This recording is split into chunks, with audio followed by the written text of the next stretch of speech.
ladies and gents, we're back again with you know what, everyone's favorite Pixar Diddy. Take that, take that, take that. So let's get into what's happening in the trials today from the animation side of things, shall we?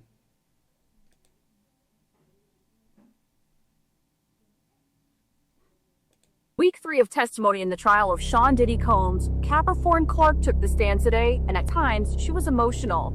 She worked for Sean Combs, first as an assistant, she testified, telling jurors her hours were 9 a.m. to 4 a.m., and that during this time she developed alopecia. Sean was very violent. I started working for Sean as his assistant, and some days I just didn't want to show up to work, but he would call me on the phone and he threatened me to come in, and it was so stressful that I just didn't know what to do. Eventually it got so bad that I started actually losing my hair. My hair started falling out because being around Sean, I didn't know where he would do. At the start of her employment, Clark says Combs threatened to kill her after learning she previously worked for his rival, Suge Knight. So What? I previously used to work for Suge Knight before I started working for Sean. And when Sean found out that I used to work for Suge Knight, he went crazy. He started getting violent and yelling and screaming at me. He actually pulled a gun out on me. What? And asked me, was I still working for Suge? And he pointed the gun at my head and said, what information was I telling him? Oh and my I tried goodness. to show him, I'm not working for Suge anymore. And he just got more and more crazy. And then eventually I tried to run out of there, but then he tripped me. And after he tripped me, You better he not. actually launched a bottle of baby oil at me. And it just missed me. And then I was able to escape. Oh. Capricorn Clark, huh? Oh no, Yeah, this Clark used to should. work for me. Oh, And that's what I then said. she Don't ended up quitting and You going over lost there some to work for Puffy. bottle of I baby told her oil. don't go over there. I told her that he was unstable, and she was going to be trying to come back. But once you go work for that man, ain't no coming back here. That's exactly what I told the page. Clark also testified Combs Man, had they an got issue Suge with in this. rapper 50 Cent, and after seeing him, said something about how he liked guns. Ain't nobody worried about no Puffy. Man, that dude's a snowflake. He wouldn't hurt a fly. He wouldn't bust a grape in a fruit fight. Talking about guns. Yeah, alright. Clark described having to undergo a lie You could, detector test over the course of 5 can imitate days because 50 she better says than that. jewelry on loan to Combs went missing. The man running the test told her allegedly if she failed, I'll throw you in the East River. Of course that bitch had to take the lie detector test, but that's all she do is lie. You know what I'm saying? See, here we go again. You know what I'm saying? These false witnesses out here trying to make me look like the bad guy. Cause you know the system trying to set me up because I went against the odds, yo. You know what I'm saying, daddy? You know what I mean? They just mad because I was a black man and they know they wouldn't have sold as much liquor as they did without me.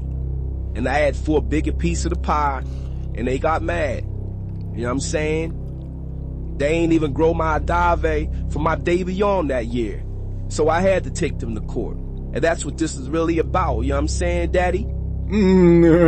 Clark detailed the time at Combs' home in This is a long one 2010, too, y'all. where Combs, she said, called Cassie Ventura into the room and asked her to, quote, sit down, stand up, turn around, turn the other way, walk over there, grab that, hand me that, walk back, turn around, go back in the other room. Ventura did it, she testified, and Combs said to Clark and 2 other women present, did you see that? You expletives won't do that. That's why you don't have a man. Yeah, I bit it. You know what I'm saying? I called Cassie in there and told her to walk straight, walk left, walk right, get this, get that. You know what I'm saying? I had to, because I had to show her how a man's supposed to treat a woman. And how a woman's supposed to listen to a man. You know what I mean? Because she don't want to listen to nobody. And that's just what it is. No. That ain't illegal. So I had to sit in that courtroom silently, y'all mean, with all those clowns in this big old circus that's going on, and them trying to take me down. You know what I'm saying? You can hate me now, but I won't stop now. Yeah.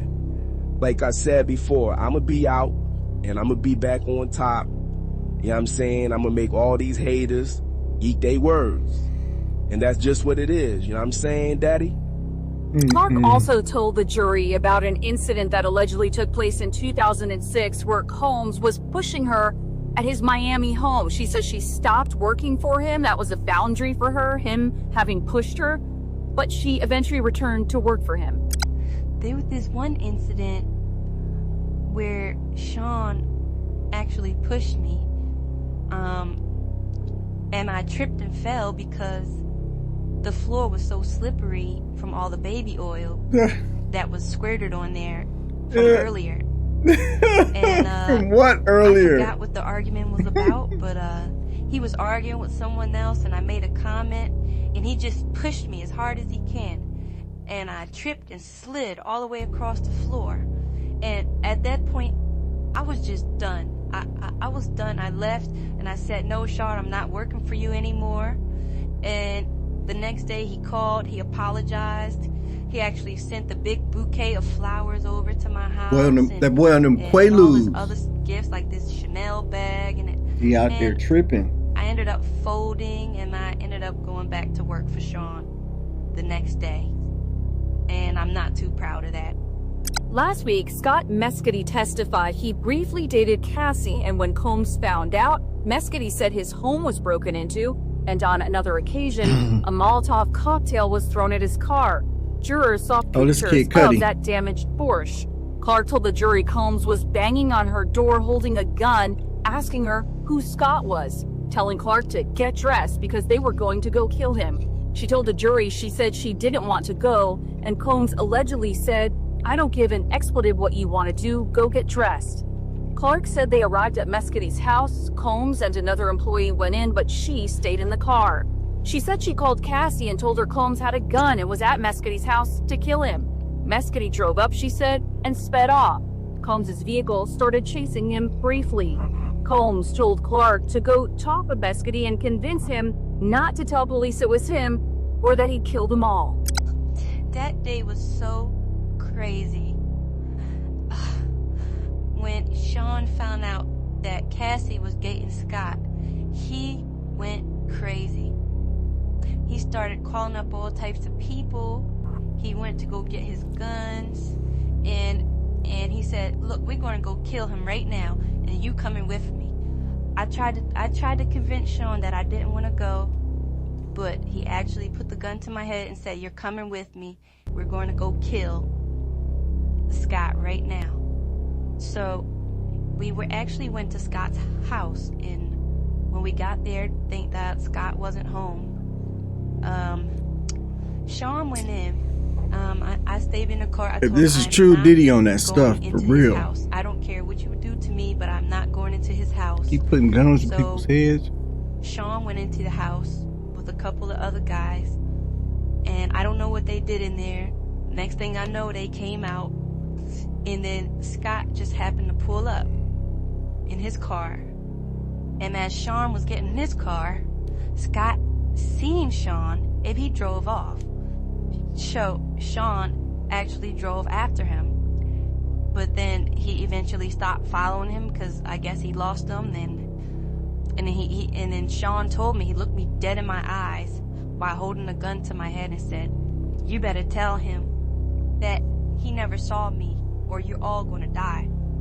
And when I looked into Sean's eyes, I could just see it beaming inside him, and I knew that he wasn't mine. He would have killed us all. Beat you lying. Ain't none of that happened. See, they should have had a lie detector test up in that courtroom, because once again, you know what I mean, these Negroes trying to set me up, and she just taking that stand lying. I ain't never go to that man's house with no guns. I ain't never threatened her. I ain't never put no gun to her head or nothing like that. You know what I'm saying? I don't know what you talking about, y'all. See, all this lying that they got them up here doing, you know what I'm saying? I feel like this is all linked to Diageo. Diageo put all these Negroes up to this. Because I feel like I'm being set up right now. Because they know that I know that they know that none of this took place. You know what I'm saying, Daddy? Shh. Only thing that probably was true, you know what I'm saying, is all the baby oil stuff. You know what I mean? I love my baby oil. Ain't nothing illegal about that. You know what I'm saying? Check out the Steve Harvey. Check out the Steve Harvey Later that Diddy same one. day at his Cartoon. home, she says Combs repeatedly kicked Ventura and that none of his staff intervened. Clark, who cried at times, says she called Ventura's mother and told her Combs was beating the expletives out of your daughter. I'm in over my head. Please help her. I can't call police, but you can. She says Cassie's mother told her, I'll handle it. So one time I walked into the office and Sean was beating the crap out of Cassie. And it was so bad that I got scared and I ended up calling Cassie's mom. And she said she would handle it and she would call the police, but nothing came about. It just was another normal day of Sean beating Cassie. And of course, as Cassie was getting beat, she was talking back to Sean at the same time and trying to get little swings in, but nothing came about.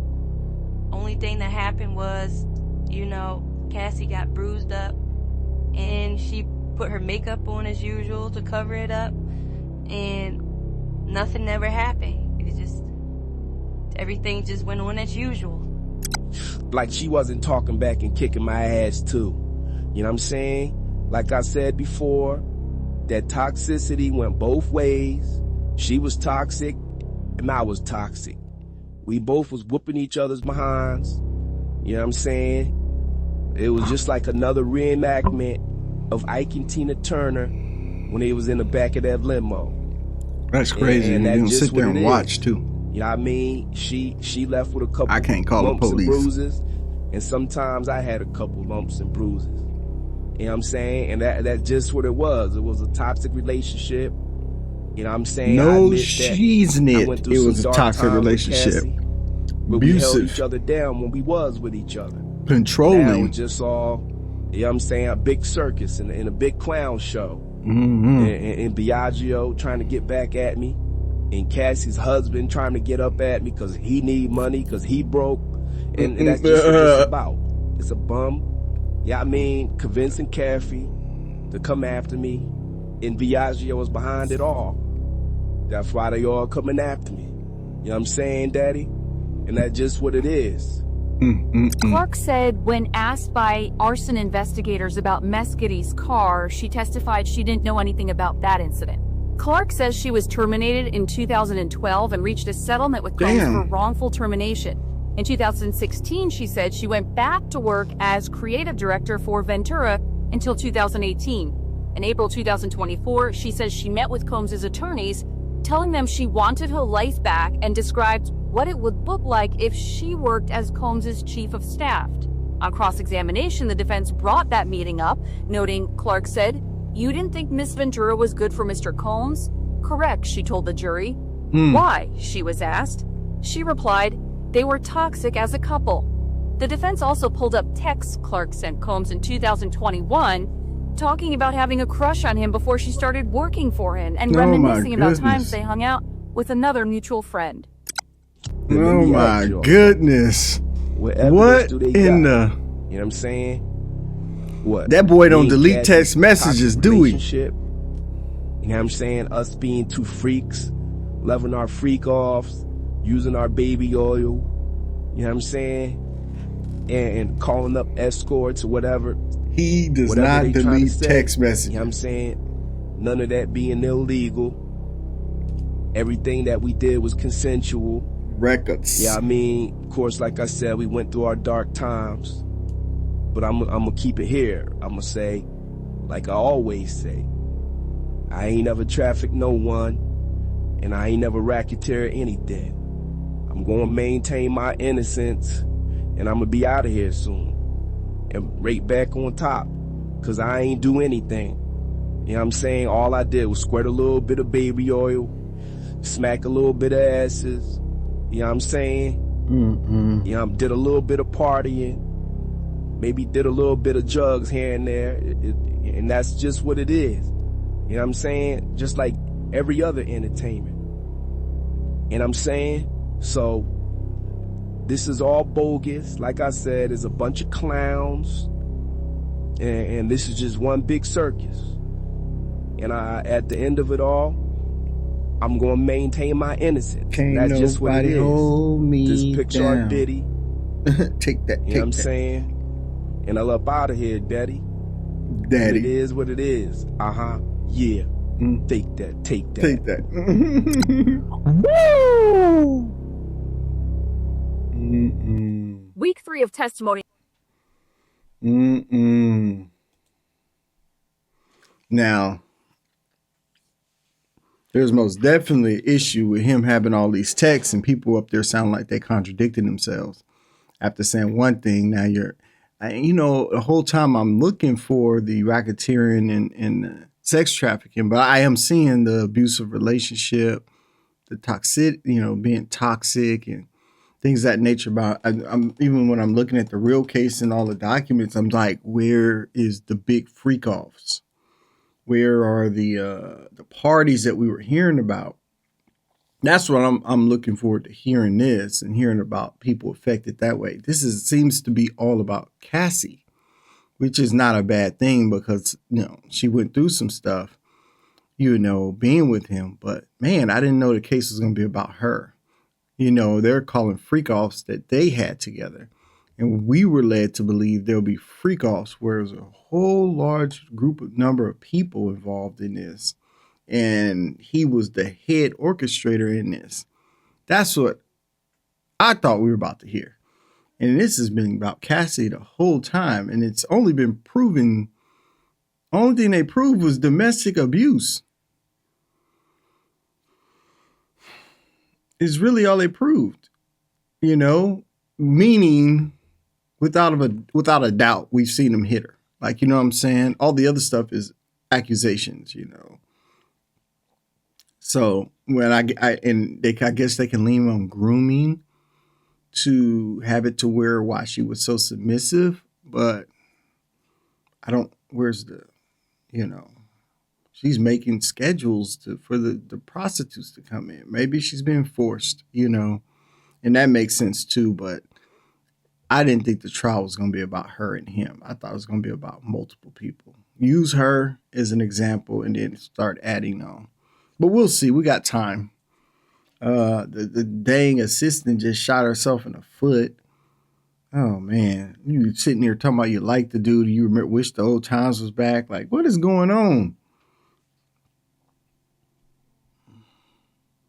Well, I'm Pixar, Leee Vantage. See you on the other side. I'm out.